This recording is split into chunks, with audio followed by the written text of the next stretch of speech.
Also, du und ich, wir kennen uns ja jetzt schon ein bisschen, oder? Du weißt jetzt schon viel über mich. Aber eins habe ich bis jetzt komplett verschwiegen. Ja, ich weiß, dass du dich das schon die ganze Zeit fragst. Was transportiere ich denn jetzt eigentlich? Ich war da ein bisschen mysteriös. Sorry. Hast du vielleicht etwas aus deiner Kindheit, das dir extrem wichtig ist, das du niemals hergeben wolltest, nicht mal einem dir nahestehenden Menschen? Ich transportiere gerade solche Erinnerungen in Form von unterschiedlichen Objekten, die dem Mann, der mich aufgegeben hat, ganz wichtig sind. Weil sie ganz viel über ihn und sein Leben erzählen. Da ist zum Beispiel das kleine Spielzeug hier. Ein Techno-Holland Volvo LKW, Pritsche mit Plane, in weiß und gelb. Die vordere Stoßstange fehlt. Die Vorderachse ist verbogen. Das Modell ist dennoch wunderschön. Das war sein allererstes Spielzeug. Und es hat seine Liebe zu LKWs geprägt. Und zwar für immer. Ich habe dieses Objekt herausgesucht, weil ich auch in unserer Geschichte hier stehen geblieben bin. Im LKW. Und weil mich bisher noch niemand aus der Postabholstation abgeholt hat, erzähle ich dir meine Geschichte weiter. Ich sitze gerade wieder im LKW, also eigentlich in einem LKW-Zug, wie ich gelernt habe. So heißt das nämlich, wenn der LKW auch einen Anhänger hat. Und neben mir in diesem LKW-Zug sitzt mein Kollege, das Greenpack.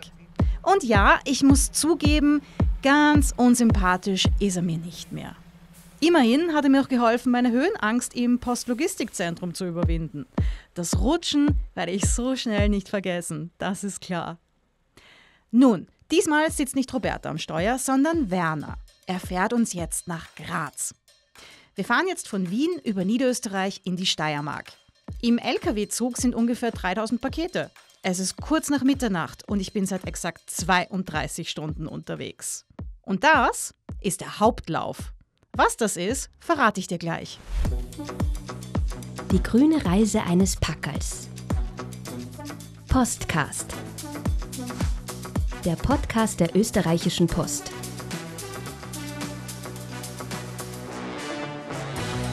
Was passiert eigentlich alles mit unseren Paketen, bevor wir sie entgegennehmen? Mit diesem Podcast wollen wir der Sache auf den Grund gehen und jemanden fragen, der sich damit am besten auskennt. Ein Packerl. Auf dem Weg von Wien nach Graz. Das ist Folge 4. Wenn du die ersten 3 noch nicht gehört hast, fang am besten dort an. Der Hauptlauf ist? Der Weg von Wien nach Graz, also vom Postlogistikzentrum Wien nach Karlsdorf. Ich weiß, Greenpack. Ah, okay. Na, ich dachte mir, dass du das eigentlich noch nicht weißt, aber gut. Und der für die nächsten 2 Stunden und 7 Minuten die Verantwortung für uns trägt, ist Werner. Der konnte schon mit 15 Jahren LKW fahren. Ja, ironisch gemeint. Also man war der erste LKW, jetzt kann man es ja sagen, war auch ein Post-LKW, wo ich mit 15 Jahren hat mir mein Vater schon fahren lassen. Und ja, da kriegt man das halt mit und da entwickelt man dann auch, so blöd es klingt, ein bisschen Liebe auch zum Unternehmen oder zum Betrieb. Man wächst halt auf damit. Ja, auch Werner ist ein großer Postfan.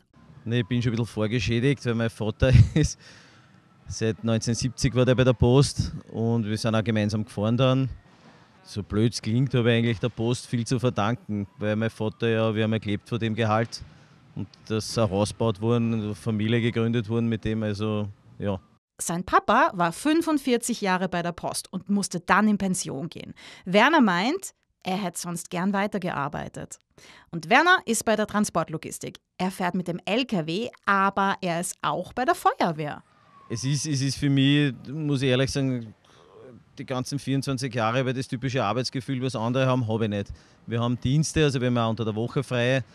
Wir haben auch Nachtdienste und so, aber es ist irgendwie für mich keine Arbeit. Es ist keinen Tag empfinde ich das als Arbeit. Das ist für mich ein Hobby zum Beruf geworden. Ja. Für mich persönlich kann ich reden natürlich. Weil ich das Fahren gern mag und weil ich das Umfeld einfach mag. Ne? Das ist das Schöne, wenn man halt rauskommt zu den Zustellpausen. Man kennt ja die Zusteller dann schon über Jahre. Das ist nicht beruflich, das ist dann schon eine Freundschaft, kann man sagen. Ne? Also das typische Arbeitsgefühl oder Montagsgefühl, was manche haben, das habe ich nicht. Wow, also das ist ja mal ein Statement. 24 Jahre glücklich im Job. Das ist auch nicht bei jedem Menschen der Fall. Ich wollte immer draußen sein, ich wollte immer unterwegs sein und ich kann das nicht irgendwo länger auf einem Standort und das habe ich halt bei der Post, dass ich an vielen Standorten bin am Tag. Ne? Man kann es auch leicht mit Leuten verstehen, weil man ja nicht so lange zusammen ist mit denen. Ne?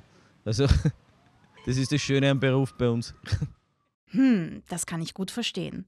Wobei das Greenpack schon einige Stunden in meiner Nähe ist und ich ihn eigentlich mehr mag als davor. Aber 24 Jahre, was Werner wohl alles in dieser Zeit erlebt hat. Also wir haben einen ziemlichen Schritt nach vorwärts gemacht mit der Post, das muss man schon sagen. Punkto Modernisierung, Technologien haben sich verändert. Als Fahrer ist in erster Linie mal die LKWs haben sich verändert, wo jetzt eine Klimaanlage normal ist, hat es früher nicht gegeben. Also das ist ein irrsinniger Fortschritt für uns. Ja, über den Fortschritt haben wir ja schon viel gehört. Man sieht es alleine bei uns beim Fuhrpark, werden Millionen investiert in neue Motoren. Es sind zwar noch Dieselmotoren, aber auch schon bessere, die halt leistungsfähiger sind und weniger Sprit verbrauchen. Man muss ja die Tonnagen auch rechnen, was man befördern. Und wenn du da mit 25 Liter fährst, das ist nichts mehr mit einem Anhänger. Also wird schon viel investiert. Ja, das ist wirklich spannend, Packerl. Du wirst gleich Karlsdorf kennenlernen. Die haben dort eine Photovoltaikanlage und sie haben einen ganzen Fuhrpark mit E-Fahrzeugen. Und das ist, stell dir vor, der größte E-Fuhrpark von allen Zustellbasen, den sie haben. Und Graz wird nicht wie sonst in Österreich nur CO2-neutral zugestellt, sondern CO2-frei. CO2-freie Zustellung in Graz? Das hatte ich schon mal gehört. Graz ist ja so eine Vorzeigestadt in dieser Hinsicht, gell? Ja, Graz wird auch Grünes Graz genannt und das Projekt Grünes Graz von der Post, das hat auch schon ganz viele Preise gewonnen, zum Beispiel den Eco-Performance Award heuer. Und was heißt Grünes Graz genau? Naja, es heißt, dass die Zustellung, also der Weg vom Postlogistikzentrum bis nach Graz CO2-frei ist. Das merkt man eben an den rein elektrischen Antrieb der Fahrzeuge. Es gibt auch die Idee Last Mile. Das ist für den innerstädtischen Bereich, wo die Post die Größe der Fahrzeuge reduzieren will, damit sie eben weniger Platz im öffentlichen Raum verbrauchen. Ja, bei uns gibt es so einen Spruch, ich meine, der ist nicht immer, Fuhrwerk ist kein Uhrwerk, sagt man, aber es kann immer was passieren draußen auf der Straße. Ne? Du kannst immer irgendwo Verzögerungen haben, die es nicht einplanen kannst, aber im Großen und Ganzen funktioniert es. Und die Leute, die bei uns fahren, die machen das dann mit der Routine weg. Ne? Ein Fuhrwerk ist kein Uhrwerk, den Spruch merke ich mir. Wenn das Logistikzentrum in Karlsdorf so ist wie das Logistikzentrum in Wien, dann kann man es tatsächlich auch mit einem Uhrwerk vergleichen. Das Gute ist, ich bin jetzt schon wirklich viel gelassener. Ich muss zugeben, dass ich anfangs allen Menschen nicht ganz so vertraut habe, aus Unsicherheit. Aber je mehr PostlerInnen ich kennenlerne, desto ruhiger und entspannter werde ich. Das Greenpack ist mega entspannt. Urentspannt sind auch wieder ungefähr 90% der Pakete, die gerade laut schnarchen. Ich kriege natürlich kein Auge zu. Und jetzt bin ich auch froh, dass das Greenpack wach ist und mich ein bisschen unterhält. Der Post-LKW wird langsamer. Tada! Willkommen in Graz, also willkommen in Karlsdorf. Das ist also Karlsdorf. Karlsdorf bei Graz. Genau genommen südlich von Graz. Ich habe beschlossen, mich auch ein bisschen zu erkundigen. Und das habe ich rausgefunden. Das Logistikzentrum Karlsdorf nennen die PostlerInnen unter sich 8005. Das wurde 2020 in Betrieb genommen. Das ist nur für Pakete. Und, halte ich fest, 8005 ist derzeit das modernste und größte Postlogistikzentrum in Österreich. Cool. Es ist jetzt kurz nach 2 Uhr früh. Werner dockt mit seinem LKW also im zweiten Verteilzentrum an. Hier werden die Pakete nochmals sortiert. Und zwar werden sie für die ZustellerInnen sortiert. Ja, wir Pakete werden jetzt auf die Zustellbasen und die Zustellbezirke sortiert und weiter sortiert, damit wir dann am Ende für den jeweiligen Zusteller vorbereitet sind. Okay. Und das Spiel beginnt von vorn.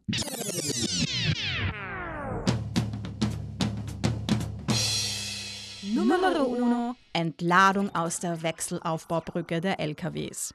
Manfred hilft mit. Er ist seit 40 Jahren bei der Post. 40, was? Mein Vater war bei der Post da. Ja, sie haben mal gesagt, bei der Post brauchst du nichts arbeiten. Ist es aber wirklich so? Leider nein. Mir hat es einfach taugt damals. Philipp ist auch dabei. Philipp ist Disponent. Er ist seit 1,5 Jahren bei der Post. Es gibt gute Zeiten, es gibt schlechte Zeiten. Ja, also so mit den Kollegen. Also man kann sich immer verlassen, alle halten zusammen. Ja, im Großen und Ganzen macht ja die Arbeit Spaß. Ja, es ist abwechslungsreich. Es ist nicht jeder Tag immer gleich, Wir sind jeden Tag irgendwie mit neuen Herausforderungen konfrontiert, würde ich sagen. Numero 2, auflegen auf das Entladeband. Jetzt kommt erstmal die Verteilung. Wir wurden gerade ausgeladen, jetzt werden wir gleich verteilt. Manche Pakete kommen auf einen Kurs und werden zu den Zustellbasen gebracht. Wir Pakete, die nach Graz kommen, werden hier auf die Zustelltouren verteilt und im weiteren Schritt von den Zustellerinnen übernommen. Weißt du, dass die Post bemessen hat, wie viele Förderbänder sie in Österreich haben? Ja, es waren 28,8 Kilometer Förderbänder. Es sind sogar 31,4 Kilometer. Das ist ja fast doppelt so viel wie vom Stephansdom in Wien bis zum Wiener Flughafen in Schwächert. Heftig. Oh, und hier kommen wir in die Hände von André. André macht die Kursabfertigung. Also er bereitet alles vor für die Zustelltouren der ZustellerInnen. André ist seit 31 Jahren bei der Post und kommt aus der Weststeiermark. Er hat eigentlich schon alles gemacht, was ein Postler machen kann, sagt er. Also von der Transportlogistik, Paket- und Brieflogistik, Briefzustellung, Paketzustellung, Büroarbeiten. Er hat am Bahnhof gearbeitet, in der anderen Halle in Karlsdorf und hier. Mir taugt es am meisten herauszuarbeiten mit den Kollegen, dass wir miteinander haben, mit den alten Kollegen halt noch, wie wir vom Bahnhof runtergekommen sind, das noch miteinander arbeiten und so. Also das ist das Schöne dabei, wie alleinig im Büro sitzen. Ja, es ist durch die Kollegen und das alles, wir haben sehr viel Blödsinn miteinander gemacht und miteinander auch fest gearbeitet, fest Überstunden gemacht und das alles. Und die Harmonie hat halt gepasst. Ne? Wir sind wirklich durch dick und dünn gegangen, also die Freundschaft und das alles. Also, einer war für den anderen da, wenn der eine einmal keine Zeit gehabt hat, hat der andere mitgearbeitet für ihn. Und, also das sind die schönen Momente, was waren. Zusammenhalt war besser. Früher war alles besser? Dazu hat Werner, ihr wisst schon, der LKW-Fahrer, gesagt: Nein, es ist schon vieles angenehmer geworden. Also es war nicht alles so super, wenn man oft so das hört von älteren Kollegen, wie super das früher war. Alles war nicht so super. Es war jetzt so viel starrer, das System, und wie gesagt, es ist alles moderner jetzt und teilweise die Arbeitsabläufe sind einfacher, wenn man halt mehr Behälter hat und die Fahrzeuge sind ganz anders, also komfortabler. Das muss man schon sagen, dass es das viel besser hat. Aber natürlich ist nicht alles easy. Du kannst dir gar nicht vorstellen, wie viele Überstunden sie hier zu Weihnachten machen müssen. Sie müssen sehr viel leisten, extrem konzentriert und teilweise sehr hart arbeiten. In der Arbeit ist sehr wichtig zum Beispiel, dass man nicht den Moment, sondern 2 Schritte voraus immer lebt. Man muss immer wissen, was mache ich als nächstes, was steht als nächstes am Plan. Und das versuche ich immer wieder meinen Mitarbeitern beizubringen, weil das ist das A und O beim Arbeiten. Und wenn man nicht weiß, was man nach der eigentlichen Tätigkeit macht, dann stagniert man, bleibt stehen und macht unnötige Tätigkeiten, die eigentlich nicht relevant sind und eigentlich nur kontraproduktiv sind. Das finde ich, wie gesagt, mache ich sehr gut. Oh, den Chef kennst du noch nicht. Das ist Hüssein. Er ist Gruppenleiter hier in Karlsdorf, genauso wie Sandra im Logistikzentrum in Wien Gruppenleiterin ist. Er führt seine Schicht, er organisiert, plant, schult bis zu 70 MitarbeiterInnen. Er ist seit 2019 bei der Post. Er war 19 Jahre Sportler und Mannschaftskapitän. Kapitän ist er auch hier irgendwie. Bei uns wird familiärer Umgang sehr wertgeschätzt. Respekt zueinander wird wertgeschätzt. Zum Glück gibt es bei uns kein Mobbing. Niemand wird ausgegrenzt. Jeder kriegt die Chance. Bei der Post werden Möglichkeiten gegeben. Wer was machen möchte, dem wird es gegeben. Auf mich wirkt er sehr ruhig und kompetent. Hüssein sagt, es ist enorm wichtig, als Gruppenleiter ein Feingefühl zu haben, empathisch zu sein, Potenziale zu erkennen. Natürlich ist es nicht nur harmonisch. Hüssein meint, dass es manchmal auch Kommunikationsprobleme zwischen MitarbeiterInnen gibt. Es gibt viele PostlerInnen, die noch nicht lange in Österreich sind. Aber die Probleme will er immer angehen und lösen, keine Scheu davor haben. Und das gelingt ihm anscheinend, wenn man sich diese wunderbar große Halle ansieht. Im Postlogistikzentrum Karlsdorf sind ungefähr 200 MitarbeiterInnen beschäftigt, exklusive Zustellung. Durch die geografisch eher südliche Lage arbeiten viele Menschen aus Slowenien, Kroatien, Rumänien und Ungarn hier. Der Großteil ist momentan bei uns aus Slowenien, gefolgt von Österreich und Somalia. Haben wir auch sehr viele aus anderen afrikanischen Ländern, haben wir ein paar Mitarbeiter. Aus Ungarn, Tschechien, Afghanistan haben wir auch Mitarbeiter. Das sind viele Sprachen. Schon inspirierend. Und den Stellenwert der Nachhaltigkeit bei der Post, der ist für Hüseyin auch ganz wichtig. Für mich ist es sehr inspirierend, dass wir die Zustellung mittlerweile komplett CO2-frei fahren, also nur mit Strom. Das finde ich sehr cool. Leider kann man die Langstrecken österreichweit noch nicht komplett CO2-frei machen, aber insgesamt sind wir CO2-neutral und das finde ich ist schon sehr viel wert. Die Post macht auch viel, um ihre Mitarbeiterinnen zu überzeugen, auf E-Autos umzusteigen. Nummer 3. Verteilung über den Bypass in die Inhouse-Zustellbase. Klingt für dich auch wie eine Fremdsprache? Da sind wir schon 2. Das ist jetzt der zweite Teil des Abenteuers. Wir Pakete, die nach Graz kommen, müssen auf die richtige Zustelltour verteilt werden und dann von den jeweiligen Zustellerinnen übernommen werden. Hier werden unglaublich viele Pakete am Tag transportiert und die müssen richtig verteilt werden. Und wenn es dann da durchgehst, kommst du dann zu unserer Halle, wo wir Zusteller stehen. Wir haben, ich weiß nicht, ich müsste jetzt lügen, ich glaube 180 Tore ungefähr, wo wirklich überall ein Zusteller steht und sein Auto beladet. Das ist Vivian. Die wirst du bald näher kennenlernen. Das ist unsere Zustellerin. Ich denke mir, jetzt ist es soweit. Jetzt werden wir getrennt. Was sage ich ihm? Thanks for the ride? Adios amigo? Irgendwie bin ich plötzlich sehr traurig. Natürlich bin ich total froh, dass ich meinem Ziel näher komme, dass ich endlich bald in die Hände dieser jungen Dame komme, dass sie mich dann sehen wird und weinen wird vor Freude, vor Rührung. Dass sie sich durch mich mit ihrem Papa wieder versöhnen wird. Ah ja, ich habe dir noch gar nicht erzählt, warum sie sich nicht mehr verstehen. Ich weiß das alles, weil in dieser Schachtel auch ein Brief liegt. Aber jetzt denke ich gerade nur an mich und meine Freundschaft. Ist das denn schon eine Freundschaft? Soll ich ihm das sagen? Hey! Ja, du brauchst dir keine Sorgen machen. Wir rutschen nicht mehr. Nein, ich meine, jetzt gehen wir unterschiedliche Wege, oder? Naja, ich wollte nur sagen, dass es eigentlich nett war, dich kennenzulernen. Na, so schnell wirst du mich nicht los. Schau, wir gehören beide in den Bezirk Lent und wir müssen beide in die Mariengasse. Jetzt werde ich ein bisschen rot. Vor Freude. Numero 4. Abnahme des Pakets von der Zustellerin.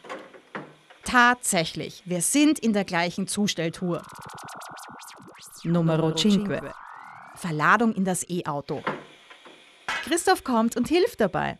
Christoph kennst du ja schon. Der ist auch einer von der No-Reach-Station. Der die unleserlichen Anschriften versucht zu entziffern. Aber jetzt hilft er auch hier mit und sorgt dafür, dass wir alle richtig geschlichtet werden. Also hoffentlich. Ja, es kann schon mal passieren, dass wenn ein Rollbehälter nicht schön geschlichtet ist, dass die Pakete runterfallen. Und man muss halt immer schauen, dass die richtigen Rollbehälter in den richtigen LKW reinkommen, dass die richtigen bezettelt ist. Aber uns geht's gut. Hier ist es wirklich klein und kuschelig.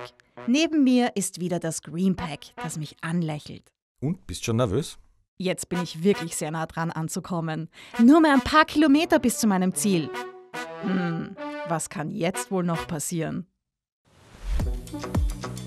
Die grüne Reise eines Packerls.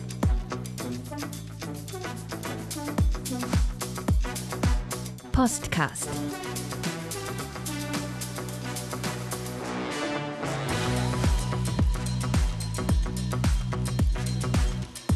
Der Podcast der Österreichischen Post.